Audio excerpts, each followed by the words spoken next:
রেস্টুরেন্টের creamy cheese pasta আমাদের সবার পছন্দ। আজকে আপনাদের সাথে শেয়ার করব রেস্টুরেন্ট স্টাইলের ক্রিমি চিজ পাস্তা রেসিপি। আমি পাস্তাগুলোকে গরম পানিতে বয়েল করে নিয়েছি। তা বয়েল করার সময় অবশ্যই একটুখানি তেল ইউজ করবেন। এখন ফ্রাই প্যানে বাটার দিব, তারপর 2 টেবিল চামচ ময়দা ইউজ করব। 30 সেকেন্ড নাড়াচাড়ার পর আমি এখানে ঠান্ডা দুধ ইউজ করব।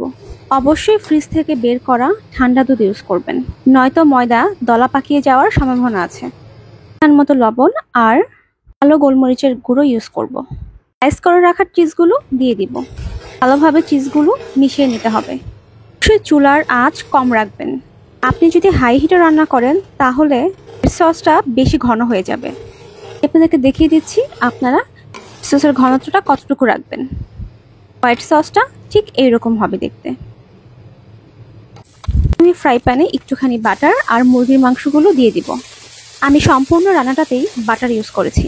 আপনারা সয়াবিন তেলটা অ্যাভয়েড করে শুধুমাত্র বাটার ইউজ করার চেষ্টা করবেন, তাহলে এটার স্বাদ অসাধারণ আসবে। আগে থেকে কুচি করে রাখা রসুনগুলো দিয়ে দিয়েছি। বাটার দিয়ে আপনি রসুনগুলো যখন ভাজবেন তখনই অনেক সুন্দর স্মেল বের হবে। পেঁয়াজ কুচি আর একটু টমেটো দিয়ে দিব। টমেটোর স্কিন আগে থেকে পিল অফ করে নেবেন।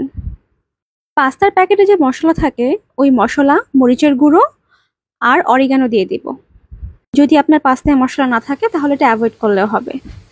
আর আপনি চাইলে মরিচের গুঁড়ো না দিতে পারেন, তো আমি একটু সবকিছু স্পাইস পছন্দ করি, এই জন্য আমি মরিচের গুঁড়োটা ইউজ করেছি। Soya sauce, tomato sauce, vinegar দিয়ে 5 মিনিটের মতো হালকা আঁচে রান্না করে নিব। এখন যে হোয়াইট সসটা তৈরি করেছিলাম সেটা ঢেলে দিব। চুলার হিট কিন্তু একদম কমিয়ে রাখতে হবে। তা ঢেলে সুন্দর করে এখন মিক্সিং করে নিব। বেশিক্ষণ লাগবে না, 1 মিনিটের মতো মিক্সিং করে নিলেই হয়ে যাবে।